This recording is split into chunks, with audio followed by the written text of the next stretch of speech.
Buenos días a todos. Es un placer para nosotros estar hoy aquí y dar inicio al curso que hemos preparado con tanta ilusión, en el que básicamente vamos a tratar sobre cómo a través de la medición de diferentes variables neuromusculares podemos optimizar el proceso de entrenamiento. Antes de dar un poquito más de información sobre cómo nos vamos a organizar en el curso, me gustaría dar la palabra a la profesora Raquel Escobar, directora del Departamento de Educación Física y Deportiva y además coordinadora de los diferentes cursos que organiza el Instituto Andaluz del Deporte en el área de rendimiento deportivo, que quiere deciros unas palabras. Así que adelante, Raquel. Bueno, gracias, Amador. Buenos días. Y bueno, ante todo quiero agradecer, por supuesto, al Instituto Andaluz del Deporte esta posibilidad de poder abordar un área pues, que estaba deficitaria, incluso que no había desaparecido del instituto, como es el área de rendimiento deportivo. Bueno, este año hemos comenzado con una serie de cursos, la verdad, de bastante éxito. Bueno, y la idea es poder continuar, ¿no? con la elaboración de este tipo de cursos dentro de este área que creo que es tan sumamente necesaria. Y agradecerlo también en un doble sentido, pues bueno, por querer contar con la Universidad de Granada en estos cursos y precisamente pues con el Departamento de Educación Física y Deportiva, a la que también pertenece Amador. Por supuesto, a Amador por la coordinación de este curso y los venideros, que además, bueno, hay un precedente que fue el congreso que se organizó el año pasado en la Facultad de Ciencias del Deporte, que fue un éxito rotundo y que, bueno, eso también nos da un poco pie a pensar que este curso irá de la mano del éxito conseguido en el congreso anterior. También, por supuesto, agradecer a los asistentes la presencia en este curso. Como ya saben, hay una parte más de corte teórico, de corte online, y luego otra parte que es muy, muy interesante que se desarrollará en la Facultad de Ciencias del Deporte y a la que, bueno, pues hay que sacarle el máximo rendimiento, nunca mejor dicho, estando en el área que estamos. Y bueno, por no alargarme mucho más y dar paso realmente a lo importante, como decía, quizás lo más interesante es sacarle el máximo partido a este curso. Hay un elenco de ponentes impresionante y además que están a la última en la temática que se va a presentar.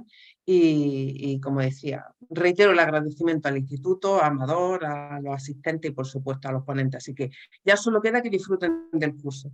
Buenos días y muchas gracias. Muchas gracias, Raquel.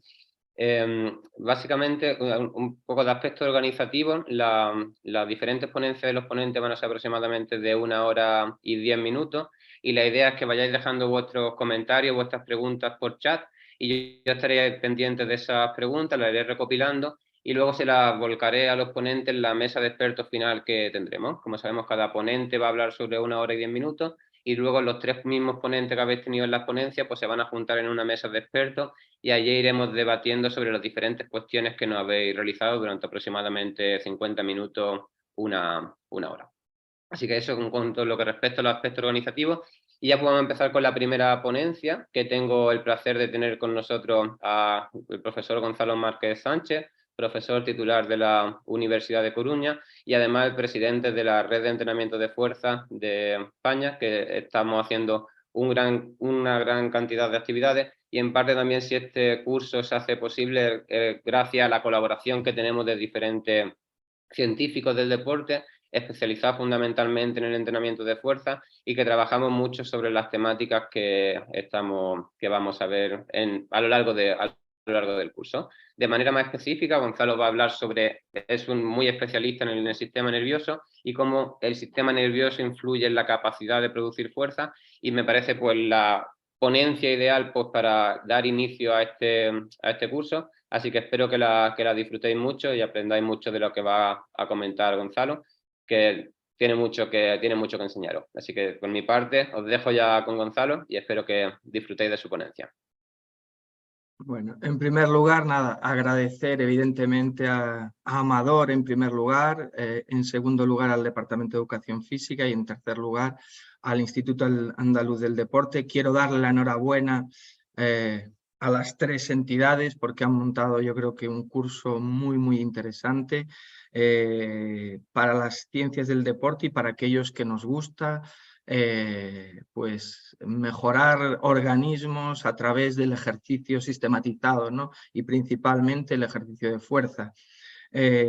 Como bien os ha dicho Amador, hoy voy a intentar hacer un repaso rápido, es 1 hora y 10 minutos, voy a intentar ir bastante rápido para hablaros un poco de las bases neuromecánicas del movimiento humano. Antes de nada, pues quiero mostraros un vídeo que seguramente muchos de vosotros hayáis visto en la tele, los periódicos, etcétera, que es una de las últimas actuaciones que ha tenido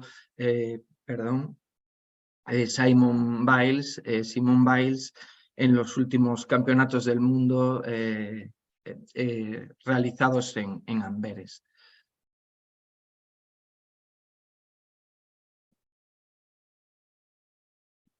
Simplemente exponer este vídeo porque creo que es indicativo de lo que vamos a hablar hoy y nos puede ayudar a entender mejor el movimiento y la importancia de la fuerza o de la generación de tensión durante el movimiento.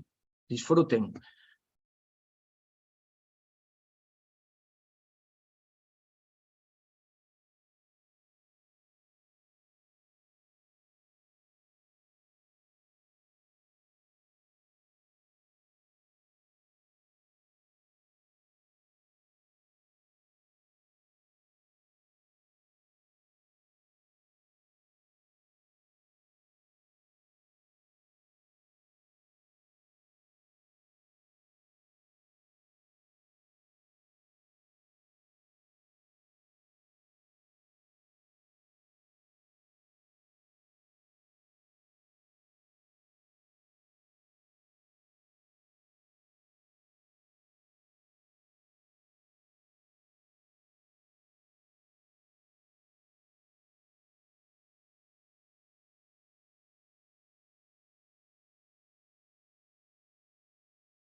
Fíjense en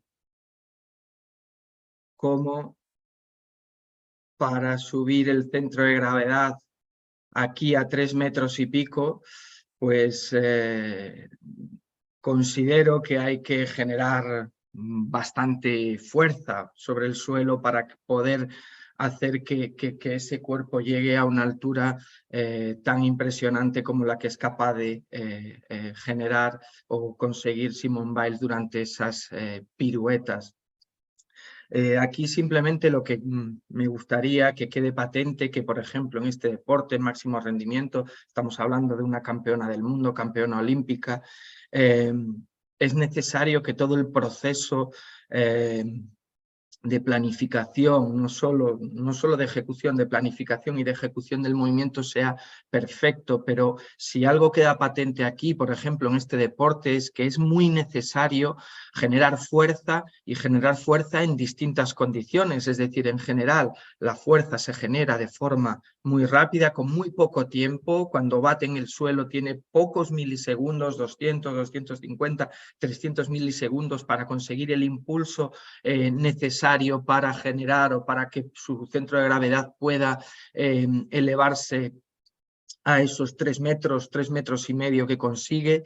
Y también otra cuestión es que esa generación de fuerza que consigue Simone Biles la hace en rangos de movimiento también muy amplios, como se puede observar.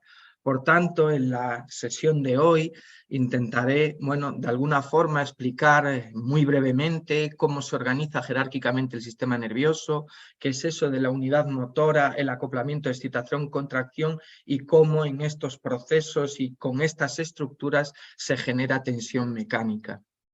Por otro lado, en segundo lugar, iremos hacia aquellos factores o trataremos de explicar aquellos factores que determinan la producción de fuerza o tensión. Y por último, daremos y explicaremos algunas aplicaciones prácticas que nos permitan optimizar el rendimiento neuromuscular.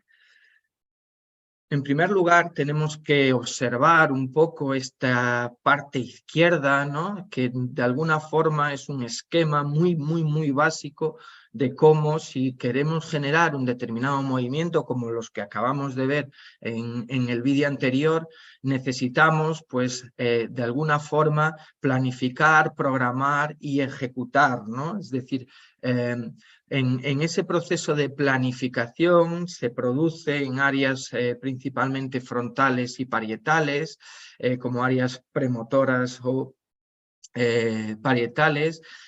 A partir de aquí, una vez que el movimiento, el patrón de movimiento deseado se ha planificado, es ejecutado principalmente por la corteza motora primaria, pero también por centros subcorticales del tronco situados en el tronco encefálico.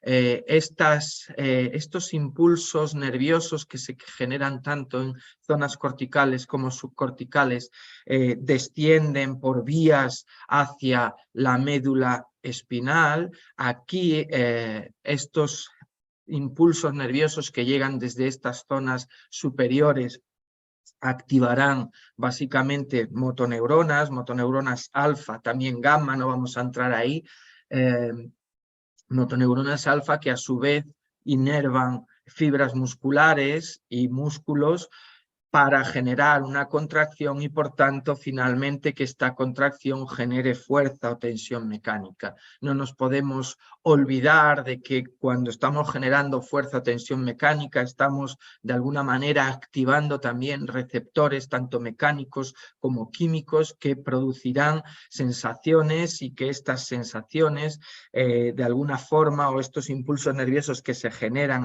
a la hora de producir esa tensión mecánica dentro del músculo van a, de alguna manera, recorrer vías aferentes que van por distintas neuronas de distinto tipo, pero que básicamente van a llegar hasta la médula y que desde la médula pueden de alguna manera modificar el comportamiento de las unidades motoras, pero también subirán hacia zonas tanto subcorticales como corticales para de alguna forma poder comparar lo que se había programado, lo que se ha ejecutado con lo que se ha ejecutado. De esto se encarga principalmente el cerebelo y a partir de aquí esta información se retroalimentará hacia esas zonas de planificación y de ejecución para de alguna manera poder corregir en el caso que sea necesario o afinar el movimiento, bien sea durante la realización del mismo si la velocidad es lenta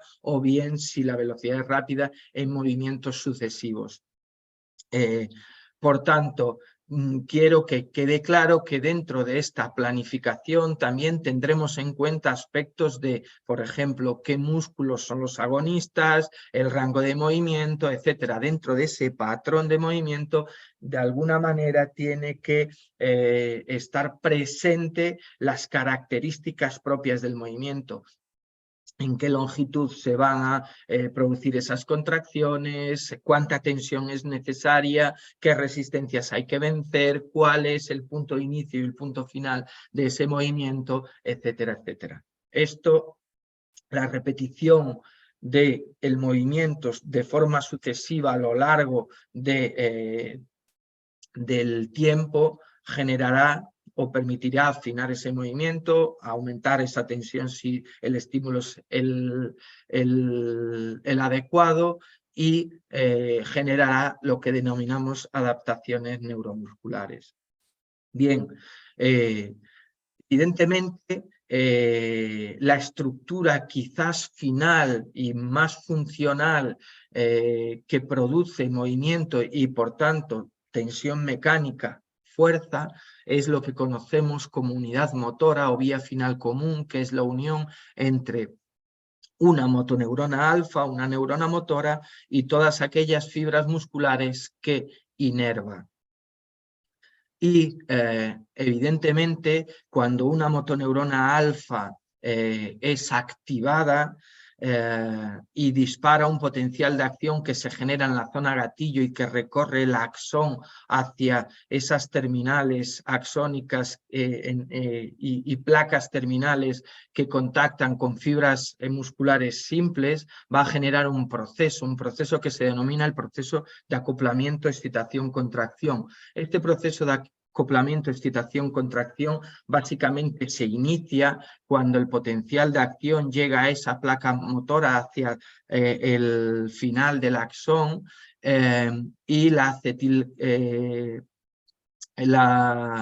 acetilcolina es liberada básicamente desde este axón terminal por un proceso de exocitosis, ya que hay una entrada, un influjo de calcio desde el exterior de la neurona hacia el interior de la neurona porque se activan unos canales dependientes del voltaje, lo que hará que esta acetilcolina se libere a la hendidura sináptica. Una vez liberada esta acetilcolina a la hendidura sináptica, se unirá a receptores acetilcolinérgicos nicotínicos, básicamente, que a su vez permitirán, de alguna forma, son bombas de sodio-potasio que permitirán la entrada de sodio y, por tanto, un cambio en el gradiente electroquímico de la membrana muscular, de la membrana de la fibra muscular. Esto generará un potencial de acción en la propia fibra muscular, en el sarcolema, que se propagará por la superficie de la fibra muscular y que de alguna forma se entrará hacia el interior de la fibra muscular por los túbulos T. Los túbulos T están rodeados, como bien sabéis, por sacos que se denominan retículo sarcoplasmático y que básicamente lo que hacen es almacenar calcio. Una vez que esta electricidad, que este potencial de acción que se está propagando por la superficie de la fibra muscular penetra hacia el interior de la fibra muscular, se liberará calcio, activará unos canales que se llaman de dihidropiridina, que a su vez activarán canales mecánicos de rianodina que permitirán la entrada o el influjo de calcio desde hacia el interior de la fibra muscular. Este calcio se unirá a la troponina, generando un cambio conformacional y permitiendo o liberando los espacios para que se pueda conectar la actina y, por tanto, que se produzcan esos puentes cruzados actomiosínicos. Evidentemente, la miosina hidrolizará ATP y a partir de aquí generará una atracción mecánica que provocará que los puentes cruzados entre la actina y miosina se empiecen a desplazar y generar ese deslizamiento entre unos y otros que de alguna forma permitirá acercar los discos Z a los extremos de la sarcómera, que es la unidad funcional contráctil de una fibra muscular, produciendo así el acortamiento de la propia fibra y, por tanto, generando tensión mecánica, es decir, fuerza. Esta tensión mecánica dependerá de muchos o de múltiples factores, como es, por ejemplo, el número de puentes cruzados de actina y miosina que se produzcan, que esto también va a depender en cierta medida de la cantidad de materia contráctil, de proteínas contráctiles, es decir, del número de sarcómeros, tanto en serie como en paralelo, la longitud también de estas fibras, la expresión del tipo de miosinas o de cadenas pesadas de miosinas que expresen esas fibras musculares, de factores nerviosos y, por ejemplo, también de factores mecánicos como son la longitud de la propia fibra o la relación del ángulo articular, que iremos viendo un poquito más detalladamente en las siguientes diapositivas. En primer lugar, quiero hacer referencia un poco a esa unidad motora, y decíamos que de alguna forma está configurada teniendo en cuenta que hay una motoneurona y una fibra o una serie de fibras a las que está inervando esa motoneurona. En primer lugar, tenemos que tener en cuenta que las propiedades de las motoneuronas o fisiológicas de las motoneuronas están muy vinculadas a su tamaño. ¿Vale? Aquí en azul podemos ver una motoneurona cuyo cuerpo neuronal es más grande, ¿vale? Y aquí vemos una motoneurona cuyo cuerpo neuronal es más pequeño, ¿vale? Pues estas motoneuronas van a tener propiedades electrofisiológicas diferentes. Por ejemplo, las neuronas motoras de mayor tamaño necesitan una inyección de corriente mayor para despolarizarse, como se puede ver aquí. Esto es lo que se conoce como reobase. Por tanto, son más difíciles de encender, ¿vale? Eso sí, también tienen un tiempo de hiperpolarización, es decir, ese tiempo en el que la neurona no puede ser despolarizada nuevamente, porque el potencial de membrana se reduce mucho. Por tanto, al tener un periodo de hiperpolarización más pequeño, más breve, podrá descargar más veces, porque podrá ser activada nuevamente más rápido. Por tanto, estas propiedades que dependen del tamaño principalmente y del área de la propia neurona, de alguna manera van a afectar a cómo estas neuronas pueden activar las fibras musculares que inervan.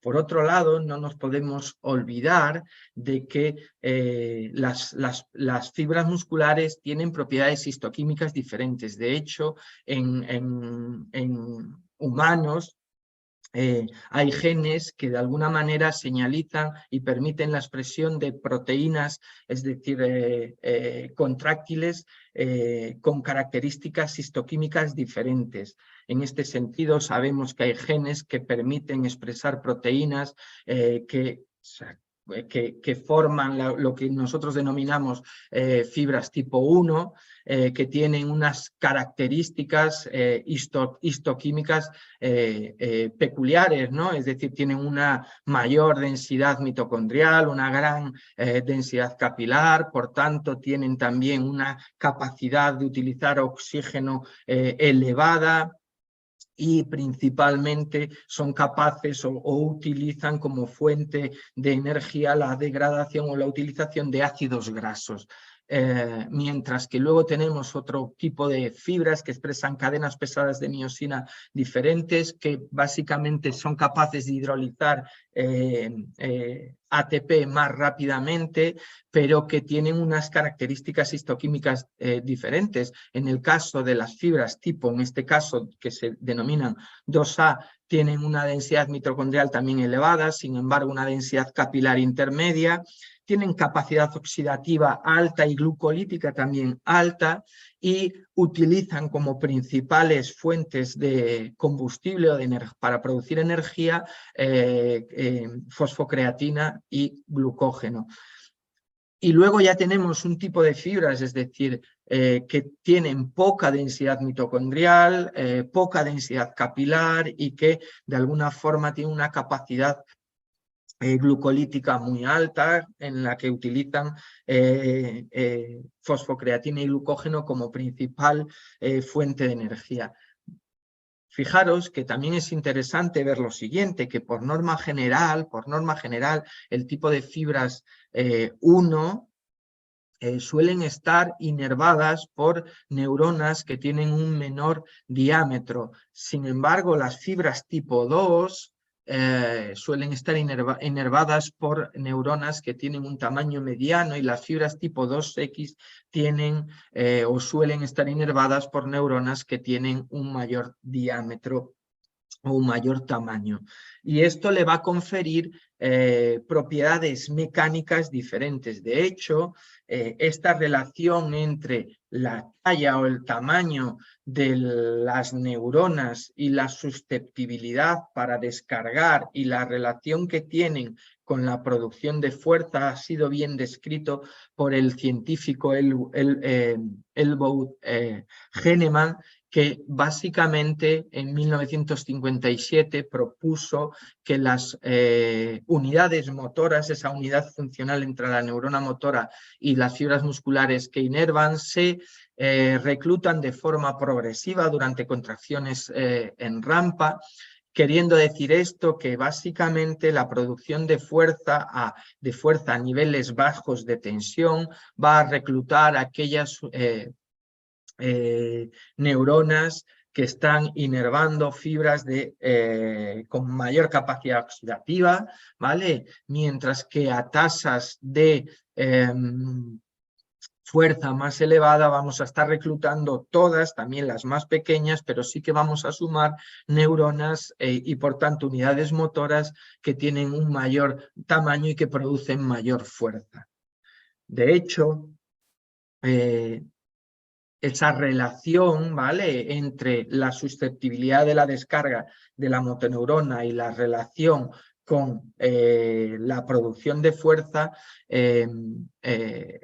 básicamente describe lo que es el reclutamiento ordenado de las unidades motoras durante contracciones de intensidad progresiva. Aquí podemos ver un registro intramuscular con una aguja, mientras una persona realiza, ¿vale?, una contracción isométrica progresiva, y vemos cómo aquí aparece la descarga, por ejemplo, a niveles bajos de fuerza, la descarga de una unidad motora. Si analizamos la fuerza que produce esa unidad motora y el tiempo que tarda en conseguir ese pico de fuerza, observamos que produce poca fuerza y tarda bastante tiempo en producir esa fuerza, ¿vale? Mientras que si el sujeto sigue progresivamente incrementando su fuerza, llega un momento en el que se activa otras unidades motoras que básicamente cuando analizamos la fuerza que produce de forma individual, observamos que produce mucha más fuerza y esa fuerza la produce en menos tiempo. Esta relación, este reclutamiento progresivo de unidades motoras, ¿vale?, describe lo que se denomina la relación entre el umbral al que se reclutan las unidades motoras y la fuerza producida por las unidades motoras. Y este umbral, como vemos, de reclutamiento, esta relación entre el umbral de reclutamiento y la fuerza producida por las unidades motoras, como vemos, es lineal. Por otro lado, también ha sido descrito que cuando estimulamos una unidad motora de forma intraneural, ¿no?, cogemos una aguja, pinchamos una motoneurona específica y activamos esa neurona a distintas frecuencias, es decir, de menos a más frecuencia, lo que observamos es que se produce una relación no lineal entre la fuerza que produce esa unidad motora y la frecuencia a la que está descargando esa motoneurona. Básicamente esta relación es sigmoide y de alguna forma le confiere ciertas características peculiares a las unidades motoras a la hora de generar fuerza. ¿Por qué? Porque si observamos esta curva sigmoide, observamos que pequeños cambios en la frecuencia de descarga van a producir cambios importantes, ¿vale?, en la fuerza generada por esa unidad motora. Por tanto, tanto el reclutamiento ordenado y progresivo de unidades motoras de menor a mayor diámetro y que producen menor a menos fuerza, y la frecuencia a la que descargan y a la que se reclutan esas unidades motoras, van a ser las dos principales características neuromecánicas, le podemos llamar, que determinen el cómo una persona genera fuerza en relación a las características de la tarea y a las demandas de la tarea que tiene que, de alguna manera, ejecutar. Pero es más importante las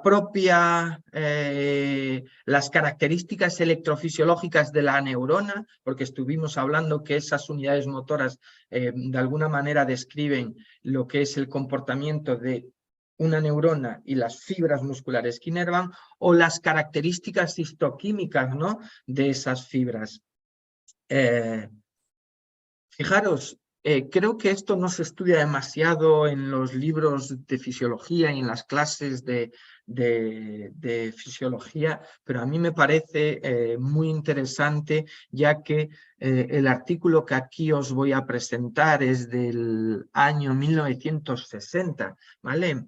De hecho, son investigaciones publicadas por John Carew-Eccles, un neurocientífico australiano que básicamente se dedicó a estudiar la relación y el funcionamiento neuromecánico de las unidades motoras. Y aquí lo que hizo fue de alguna forma estudiar cómo se diferenciaban las fibras rápidas y lentas en función de las influencias nerviosas que recibían. Para ello, lo que hizo fue cortar, por decir de alguna forma, la médula espinal y impedir que las motoneuronas de las que inervaban músculos de patas de conejo, ¿vale?, nada más nacer esos conejos, y ver cómo esas fibras iban adquiriendo unas propiedades u otras. Aquí, en esta línea negra continua, observamos lo que sería la diferenciación de las fibras lentas cuando el conejo está, es decir, sin haber sido reseccionado esa médula espinal, ¿vale?, cuando tiene las influencias nerviosas intactas. Y sin embargo, aquí lo que observamos es que en ausencia de influencias, cuando se corta todo lo que procede tanto de eferencias supraespinales como de aferencias sensoriales, es decir, cuando se le priva a la motoneurona de recibir influjo nervioso, lo que sucede es que las fibras lentas no se diferencian a un fenotipo lento, sino que pasan a diferenciarse y a ser y a comportarse como fibras rápidas a lo largo de ese crecimiento, ¿vale? Sin embargo, esas fibras que tienen un fenotipo más rápido, una velocidad de contracción mayor, no se diferencian, en ellas no se produce una diferenciación clara hacia otro fenotipo, que siguen siendo, ¿qué quiere decir esto? Que siguen siendo rápidas, ¿vale? Por tanto, estos hallazgos demuestran que la diferenciación de las fibras musculares rápidas es básicamente, virtualmente, no se ve afectada por ese corte de las influencias nerviosas hacia la motoneurona. Sin embargo, la diferenciación de las fibras lentas se deprime o se reduce de manera drástica cuando básicamente estas no reciben a lo largo de ese desarrollo, de ese crecimiento, ¿vale?, influencias nerviosas. Por tanto, estos resultados indican que en ausencia de influencias nerviosas, las fibras van de alguna forma a convertirse a fibras rápidas. En otros estudios, junto con su mujer, básicamente lo que hicieron fue de alguna forma coger dos músculos con fenotipos muy diferentes en conejos ya adultos, desarrollados, y lo que hicieron fue deinervar aquellas fibras musculares del sóleo, que es un músculo muy tónico, lento, pero que trabaja de forma sostenida, ¿vale? Y del flexor hiatus longus, es decir, el flexor largo de los dedos, que que tiene un fenotipo mucho más fásico, con velocidades de contracción más altas y capacidades de generar tensión más elevadas. Bueno, cuando esta deinervación lo que hizo fue cruzarse, ¿vale? Las motoneuronas que inervaban al músculo más rápido se le insertaron y dejaron cicatrizar al músculo más lento y viceversa, es decir, las del sonio al flexor largo de los dedos. Lo que se comprobó, es decir, una vez que se generó esa cicatrización y se volvió a generar esa sinapsis entre el músculo o las fibras musculares y las motoneuronas ahora cruzadas, se comprobó que básicamente la función de estos músculos se cruzó, es decir, los músculos que antes eran más rápidos se convirtieron en músculos más lentos y más tónicos, y aquellos músculos que eran más lentos ahora se convirtieron en músculos más fásicos y más rápidos. Por tanto, estos experimentos lo que nos demuestran básicamente es que la función muscular depende en gran medida de cómo un músculo está siendo reclutado y cómo un músculo está siendo activado por el sistema nervioso. Y por otro lado, en estos experimentos de inervación cruzada también demostraron que las propiedades de las motoneuronas no cambiaban en función del músculo al que estaban activando. Por tanto, la transformación de un músculo es principalmente dependiente, y su funcionamiento es principalmente dependiente de la activación por parte del sistema nervioso. Y esto lo tenemos que tener claro, porque cuando nosotros estamos programando un estímulo para mejorar, es decir, la fuerza, para mejorar la tensión, la aplicación de tensión mecánica, lo que vamos a estar es, de alguna manera, generando impulsos eléctricos con un reclutamiento específico.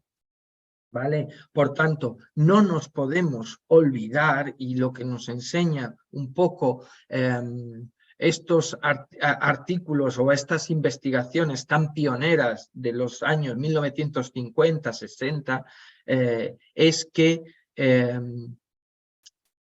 el comportamiento de la unidad motora va a determinar en gran medida el comportamiento del músculo esquelético. Por otra parte, no nos podemos olvidar que cuando nosotros contraemos un músculo esquelético, también generamos señalización aferente, es decir, estamos generando cambios en la longitud, en la tensión, que de alguna forma se trasladarán hacia la médula espinal nuevamente, y que esta información por parte, por ejemplo, de las aferentes 1A, procedentes de los usos musculares, de alguna manera pueden influenciar o influenciarán también el comportamiento de estas motoneuronas. Al igual que los impulsos nerviosos procedentes de las aferentes 1B, de los órganos tendinosos de Golgi, o incluso de metaborreceptores procedentes de aferentes de grupos 3 y 4, que de alguna manera están informando del ambiente químico que se produce dentro del músculo cuando se genera o se inicia el metabolismo para producir la contracción, ese acoplamiento, excitación, contracción. Y por tanto, no nos podemos olvidar que el entorno sensorial que nosotros generamos cuando estamos realizando una contracción o una serie de contracciones va a influenciar en gran medida el cómo yo activo, recluto y las propiedades electrofisiológicas de esta motoneurona alfa. Bien, una vez repasado lo que es el contexto de cómo nosotros generamos tensión a través del sistema neuromuscular, quiero un poco hablar de cuáles son aquellos factores mecánicos y neurales que de alguna forma van a determinar la producción de fuerza muscular. ¿Vale? En primer lugar, me gustaría que todos nos fijásemos, por ejemplo, ¿no?, en el morfotipo de Simone Biles, en el que claramente se ve que hay bastante masa muscular, vemos que tiene un cuádriceps importante, un glúteo muy definido, unos isquiotibiales potentes, fijaros, un tríceps sural muy importante. Por tanto, yo lanzo la siguiente pregunta. ¿Es la masa muscular un factor determinante en la producción de fuerza? Porque evidentemente hay una parte que no podemos obviar, que dentro de la función neuromuscular hay una parte que es la materia contráctil, las sarcómeras y el número de sarcómeros que van a determinar el número de puentes cruzados que podemos utilizar para generar tensión mecánica. Y por tanto, aquí podremos decir que de forma general sí que se considera que hay una relación estrecha entre la fuerza que puede generar un músculo en una articulación, ¿vale? Y el área de sección transversal, ¿vale? De un músculo. Áreas de sección transversal más grandes producirán mayores cantidades de fuerza.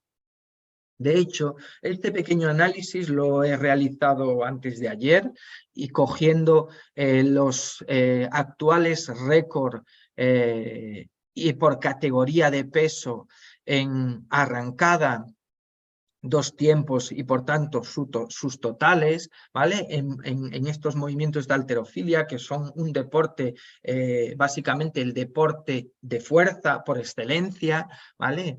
Y que lo que nos podemos, o lo que podemos observar, que en aquellas categorías de peso, estamos hablando de 55, es decir, la 1RM, es decir, el récord mundial es muy inferior a aquellas categorías de más peso. He quitado el más de 109 porque no lo podía meter en la regresión, pero hasta 109, ¿vale? Donde los pesos levantados máximos récords en una arrancada son más grandes. Por tanto, como podemos observar, existe una regresión, una ecuación, una relación bastante lineal entre la masa muscular, en este caso el peso, pero que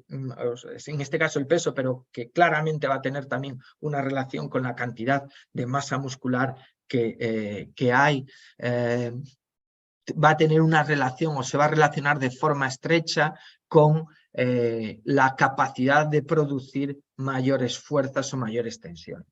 No solo podemos o debemos tener en cuenta la cantidad de masa muscular, sino también la estructura y el cómo esas fibras musculares están de alguna manera orientadas dentro de ese músculo, ¿vale? Sabemos que hay músculos donde la orientación de las fibras musculares y de los fascículos, que son grupos de fibras musculares, evidentemente será fusiforme, será bastante lineal, estará alineado con el eje mecánico del músculo, pero que hay otros músculos que sus fibras no están alineadas con el eje mecánico y que de alguna manera están en cierta medida oblicuas o perpendiculares, ¿vale? Lo que se conoce como peneación, forma de pluma.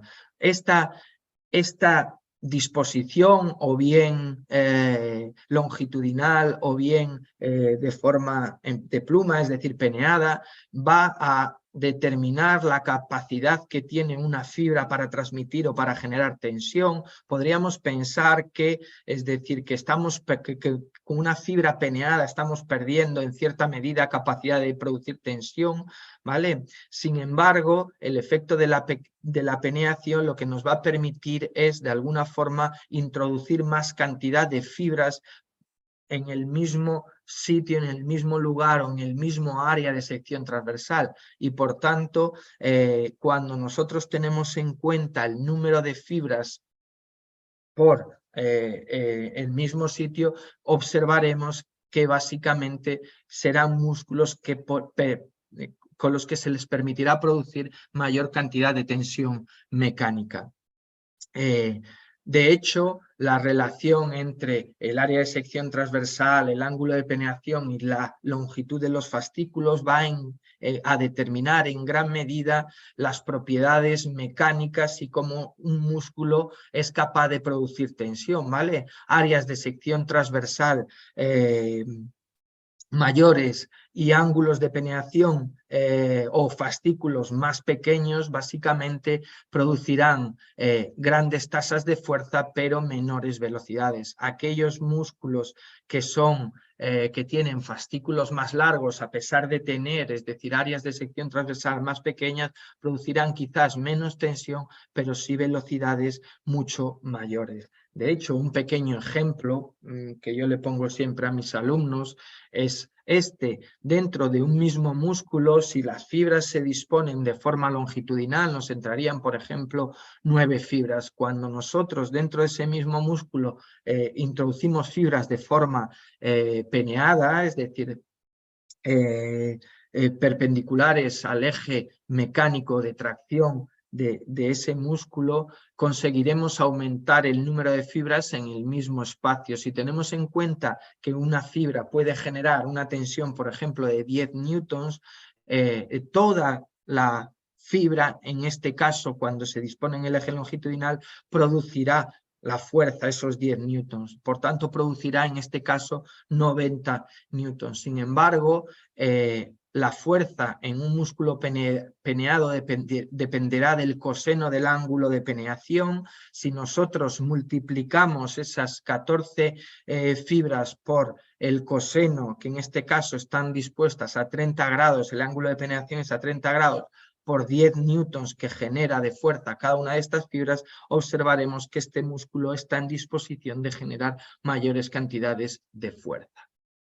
¿Vale? Por tanto, esto va a hacer que la estructura, es decir, la arquitectura de este músculo, de alguna forma esté relacionada también con la forma, con la manera en la que un sujeto puede producir o una persona puede producir tensión.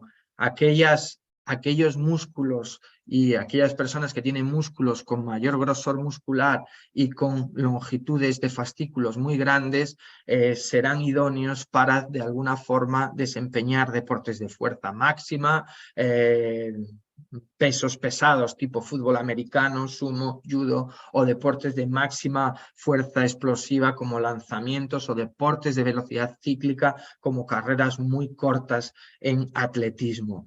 O aquellas personas que tienen un grosor muscular medio y longitud de fascículos más altos estarán o se podrán especializar en deportes de gran velocidad por categorías de peso, como son la karate, esgrima, boxeo, etc. Y aquellas personas que tienen grosores musculares medios o más pequeños y longitudes de fascículos más pequeños, por tanto no necesitan producir grandes velocidades, serán idóneos, esos músculos serán idóneos para deportes, por ejemplo, cíclicos de larga duración, ¿vale? Por otro lado, no nos podemos olvidar de la relación que existe entre la longitud de un músculo o de una sarcómera y la capacidad que tiene para producir tensión mecánica. Sabemos que hay una longitud óptima donde la sarcómera va a tener la mejor disposición para generar el mayor número de puentes cruzados de actina y miosina y por tanto la mayor cantidad de fuerza, que en zonas donde la sarcómera tiene los puentes cruzados muy superpuestos o demasiado estirados, demasiado lejos, va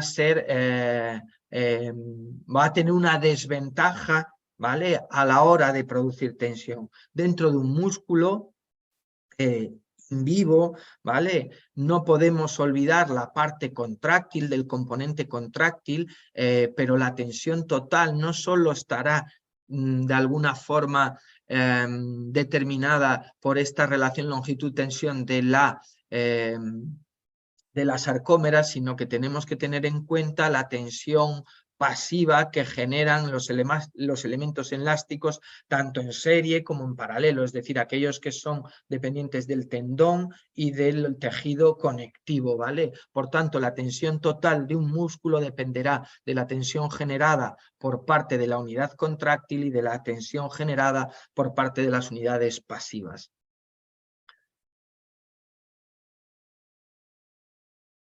No nos podemos olvidar también que la tensión va a estar en estrecha relación, o la fuerza va a estar en estrecha relación con la velocidad a la que se produce esa relación. Velocidades muy altas no nos permitirán generar puentes cruzados de actina y miosina de forma óptima, por tanto la capacidad que tendremos para generar tensión será baja. A medida que tenemos más tiempo para generar esos puentes de actina y miosina, podremos producir máximas capacidades de tensión. De hecho, es decir, llega un momento en el que la velocidad es cero y aquí se producirá lo que conocemos como la fuerza isométrica máxima, pero de hecho nuestro sistema, como dijimos antes, que tiene sistemas pasivos también que influyen en la tensión mecánica, puede generar tensión y de hecho genera mayor tensión cuando la velocidad es negativa. ¿Qué quiere decir esto? Cuando el músculo está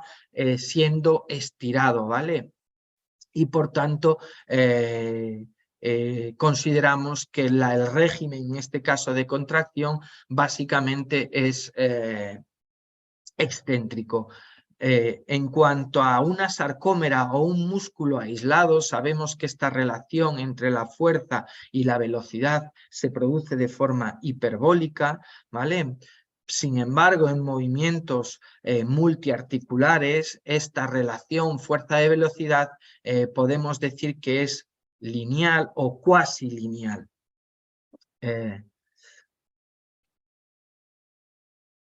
Aquí quiero poner un ejemplo de cómo se consigue, por ejemplo, generar cantidades de tensión, por ejemplo, muy elevadas. En este caso estamos viendo que básicamente los músculos de la corva, los músculos de la parte posterior del músculo, los isquiotibiales, ¿vale?, pueden de alguna forma o tienen que generar mucha tensión. ¿Por qué? Porque se encuentran en esta parte de la curva donde la velocidad de acortamiento es negativa, por tanto están generando tensión mientras están siendo estirados. También quiero llamar la atención, que luego lo hablaremos, que básicamente la capacidad de un músculo aislado o de una fibra muscular aislada es mayor que a la hora de producir tensión en esta parte excéntrica que cuando lo medimos in vivo, que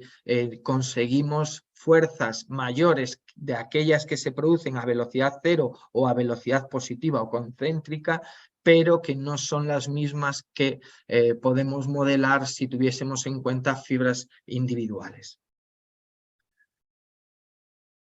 A raíz de un poco esta idea, ¿no?, que cuando nosotros sometemos a un músculo a generar fuerzas o tensiones muy potentes mientras se está estirando, esto puede hacer que genere cambios plásticos importantes, ¿vale? Por ejemplo, si nosotros medimos el ángulo al que se produce la máxima fuerza durante una contracción, por ejemplo, isocinética, y luego sometemos a un sujeto a tan solo 2 semanas de entrenamiento de fuerza con el ejercicio que vimos anteriormente, con este ejercicio, lo que observamos básicamente es que la relación quizás longitud-tensión y también la relación en relación al momento de fuerza puede cambiar, es decir, este sujeto va a ser capaz de generar tensiones más importantes a longitudes más amplias. Por tanto, esto nos lleva a pensar o nos lleva a quizás a afirmar que el músculo y esa relación longitud-tensión pueden ser modificadas en base a estímulos específicos de entrenamiento, ¿no? En este caso estábamos hablando de que el ejercicio que nosotros estamos planteando es un ejercicio que se encuentra en la zona excéntrica, ¿no?, de la curva o de la relación fuerza-velocidad. Por otro lado, quiero mostraros en este caso una forma de poder trabajar quizás en toda esta zona de la curva fuerza-velocidad, básicamente, es decir, en la zona de carga alta a velocidades bajas, pero de forma concéntrica, pasando por un momento de velocidad cero, de cambio de dirección, por tanto pasamos por un momento de velocidad cero y por una parte de cargas altas a velocidades negativas o en régimen excéntrico, como es cuando se utiliza, por ejemplo, una rueda de inercia con una máquina comúnmente denominada una máquina inercial o yo-yo, ¿no?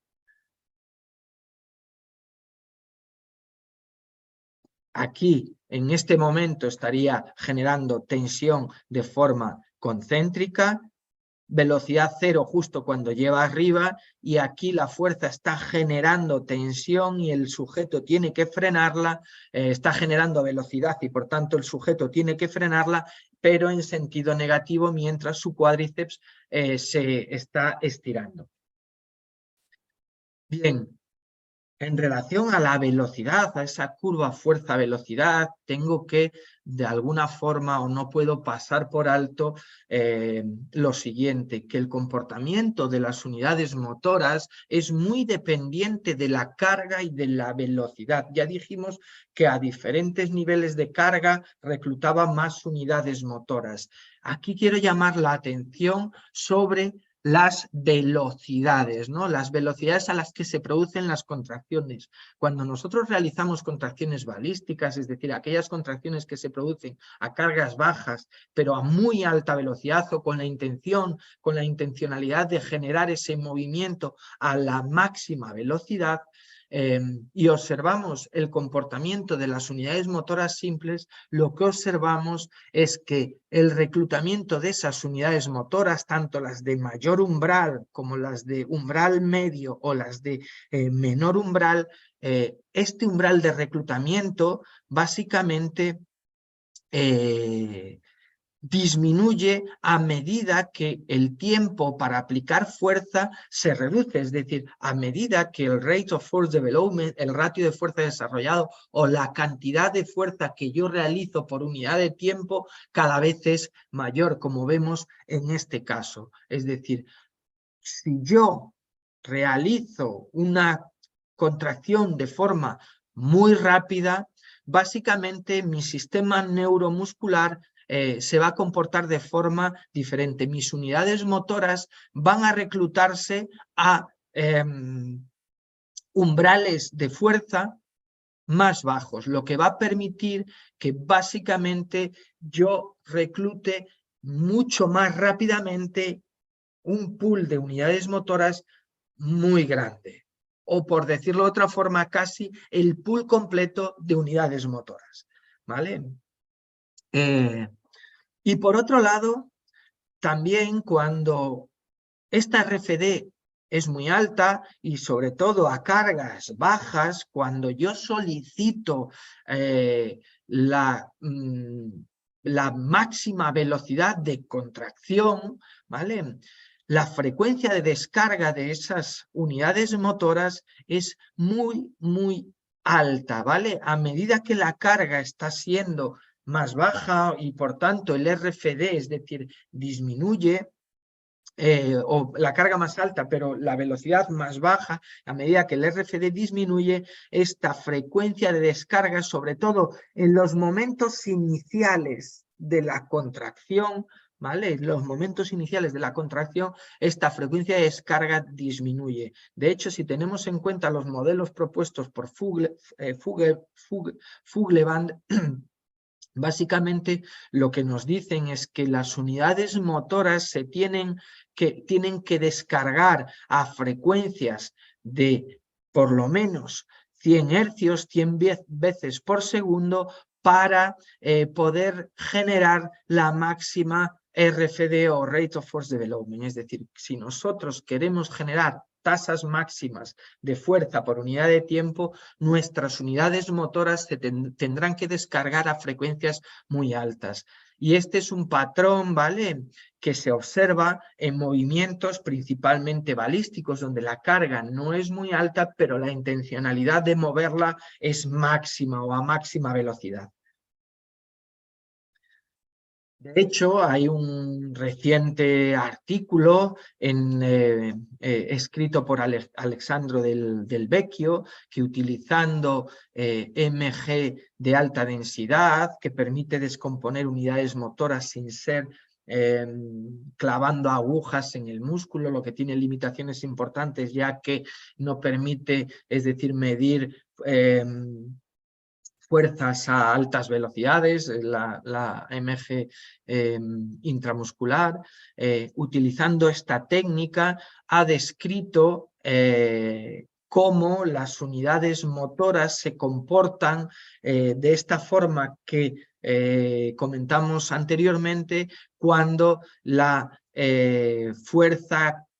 relación fuerza-tiempo, es decir, la máxima RFD, es solicitada durante una contracción, en el que básicamente corroboran que la evidencia, o sea, que las evidencias, hay evidencias muy notables de que el ratio de la RFD básicamente es muy dependiente de la frecuencia de descarga, y es el mecanismo principal que nos permite reclutar unidades motoras a muy alta velocidad y generar tasas de fuerza por unidad de tiempo muy elevadas.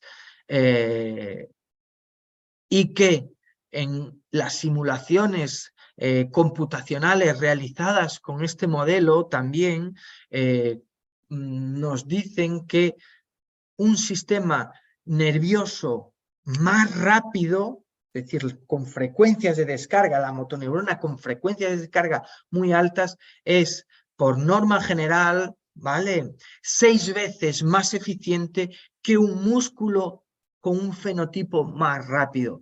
Por tanto, y creo que es importante incidir en esto, cuando nosotros queremos aportar un estímulo de entrenamiento en el que el sistema nervioso esté actuando a máxima frecuencia de descarga, es necesario que la intencionalidad de mover una carga sea máxima. La intencionalidad de velocidad, ¿vale?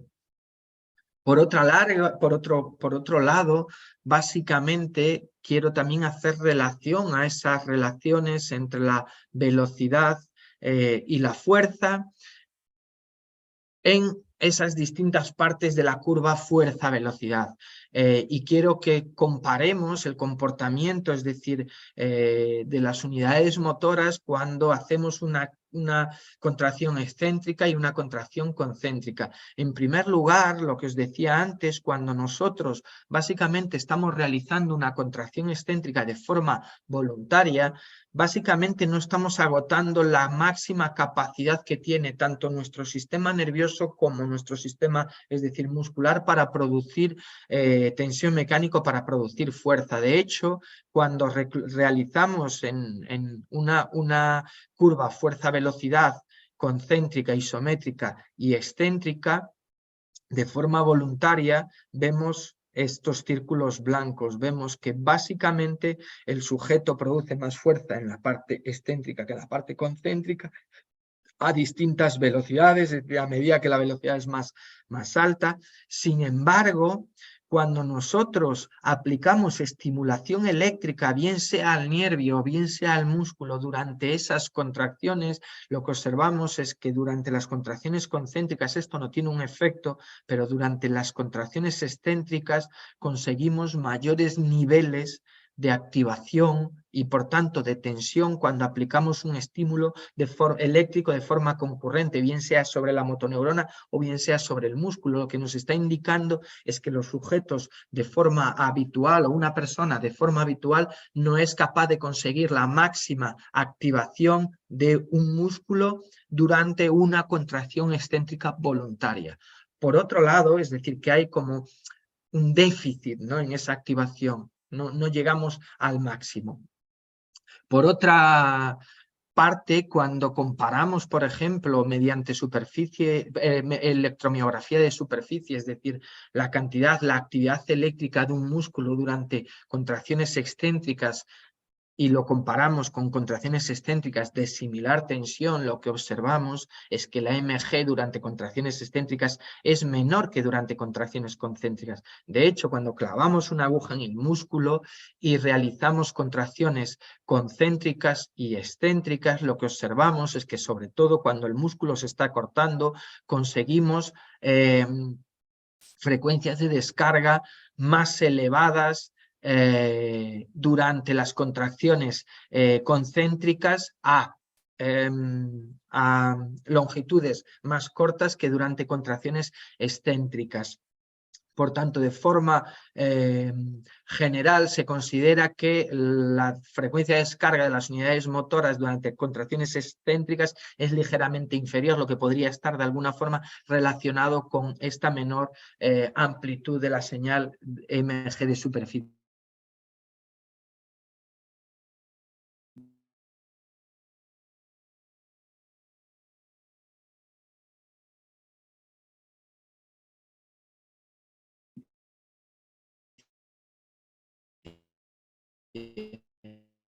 Concéntricas, reclutando esas unidades motoras, la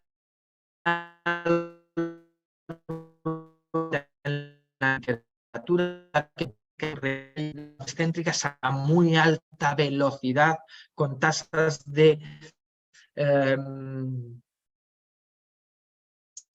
con tasas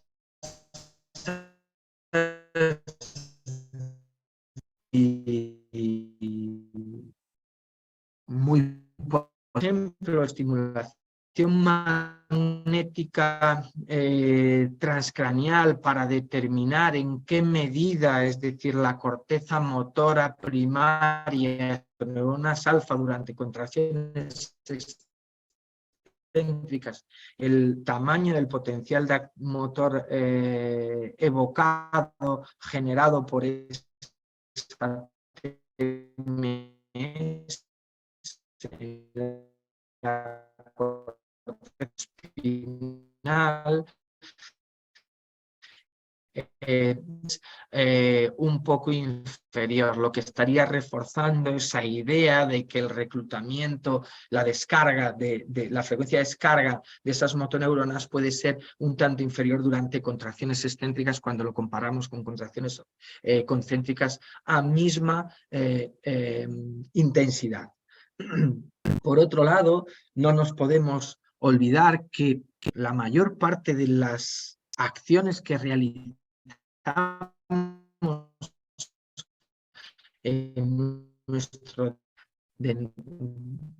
por norma general, nosotros, nuestro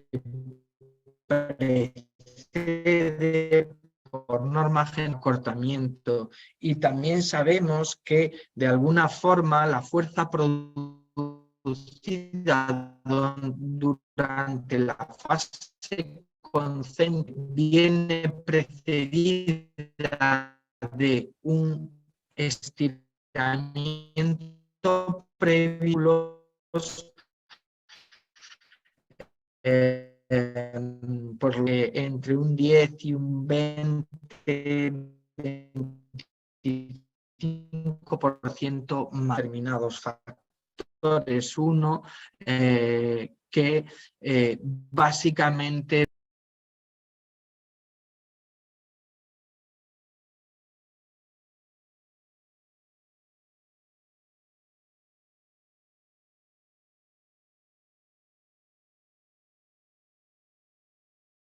pues, buena, me parece que aparece Gonzalo otra vez por ahí.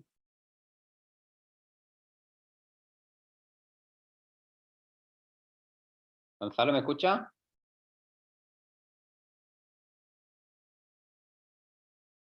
O sea, todavía no tenéis que entrar en el siguiente enlace. El siguiente enlace va a empezar Fernando Pareja Blanco hablando a las 10:30.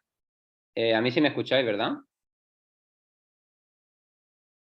Estupendo.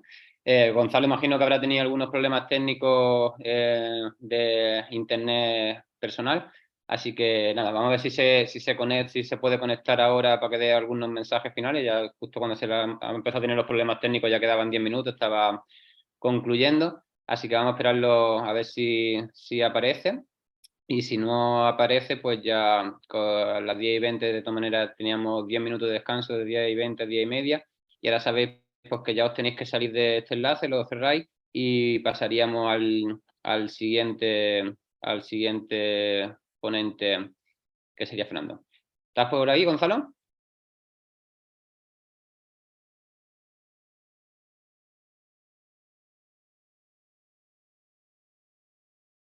Sí, ya, yo estaba escuchándolo también. María Belén se ha cortado así como los últimos cinco minutillos. A ver si... ¿Me escucha, Gonzalo?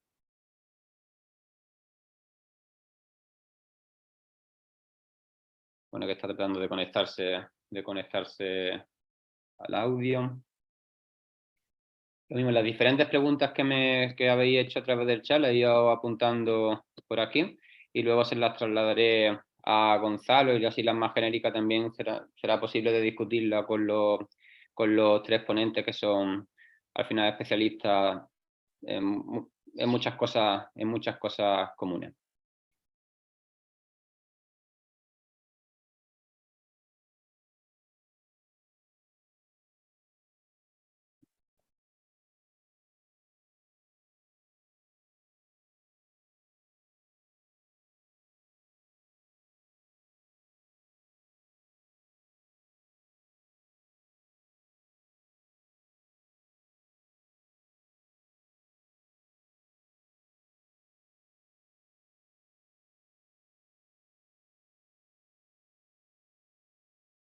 Muchas. A ver. Sí, nosotros, Pablo, te comentaremos cuando, vamos a ver si conseguimos escuchar a Gonzalo para que dé unos mensajes finales, si lo conseguimos, y si no, yo ahora cuando tenemos que salirnos y empezamos en el otro enlace. Y si queréis, os vais metiendo en el otro enlace y lo conectaremos justo online a las 10:30, que sería la hora prevista de empezar. Yo creo que sí, que el registro de la asistencia queda grabado por el momento que metéis vuestro correo electrónico y accedéis a la ponencia, ya queda automáticamente grabado. ¿Está ahora por ahí, Gonzalo? Sí, es que no sé qué me pasa, que se me cortó. Sí, habrá frito a tu internet con la unidad de motora. Sí. Bueno, termino rápidamente. Sí, si quieres darle unos mensajes finales, unos 2 minutillos y Vale. luego ampliamos en la mesa de expertos. Venga, perfecto. Bueno, que básicamente, y como quizás respuestas finales, la activación durante, que estaba diciendo, y ya era un poco para terminar esta parte, la activación durante contracciones durante contracciones, es decir, basadas en el ciclo estiramiento-acortamiento, también dependen mucho del control espinal, de que se active o no se active ese reflejo de estiramiento que todos conocemos, ¿vale? Voy a darle para adelante. Y simplemente como finales y aplicaciones prácticas, es decir, teniendo en cuenta todos estos aspectos neuromecánicos, sabemos, por ejemplo, que si nosotros entrenamos, por ejemplo, de forma concéntrica o de forma excéntrica, aislada, vamos a generar adaptaciones estructurales diferentes. Por ejemplo, con entrenamiento excéntrico vamos a generar longitudes de fascículo más elevados que con entrenamiento concéntrico. Con el entrenamiento concéntrico vamos a generar ángulos de penetración más grandes que con el entrenamiento excéntrico. De hecho, va a haber una hipertrofia regional en la parte más distal. Con el entrenamiento excéntrico vamos a conseguir mayores ganancias de volumen en esas zonas. Y por tanto, simplemente decir que el estímulo va en gran medida a determinar la adaptación. Igual que si entrenamos, por ejemplo, fuerza o entrenamos resistencia, vamos a conseguir cambios, por ejemplo, cuando entrenamos fuerza en la tasa de descarga de unidades motoras de mayor umbral, mayores o significativas y un aumento de la velocidad de conducción del potencial de acción de la unidad motora, ¿vale? Mientras que con el entrenamiento de resistencia lo que conseguimos es disminuir la tasa de descarga de las unidades motoras sin cambios en la velocidad de conducción. Esto está refrendado por últimos estudios de Delbecq utilizando esa AMG de alta densidad, donde muestra que el entrenamiento de fuerza durante tan solo 4 semanas aumenta la frecuencia de descarga y disminuye el umbral al que se reclutan las unidades motoras. Básicamente estas adaptaciones también son dependientes de factores supraespinales a nivel cortical. Hay una menor, digamos, inhibición intracortical, lo que permite que el comando motor sea más eficiente a la hora de llegar a esa médula espinal, ¿vale? No quiero tampoco dejar pasar la oportunidad en base a esos estudios de Eckler de decir que, por ejemplo, hay algunos estudios que demuestran que tras un entrenamiento muy largo de 20 semanas de duración de entrenamiento de fuerza intenso, cuando se paran un par de semanas y a los sujetos se les deja reposar de forma completa, han encontrado que se consiguen ganar o transformar fibras, un pool de fibras 2X que se pierde con el entrenamiento de fuerza. Por tanto, podríamos estar hablando de que muchas veces el tapering también es necesario para que el fenotipo muscular se transforme a aquel al que nosotros deseamos o que es necesario, y que hay otras formas también de entrenamiento, como por ejemplo el HIIT, que producen cambios específicos en el reclutamiento de unidades motoras de más alto umbral cuando comparado con un entrenamiento de resistencia, o en índices de adaptación nerviosa cuando utilizamos, por ejemplo, sesiones de entrenamiento con sprints, es decir, muy potentes.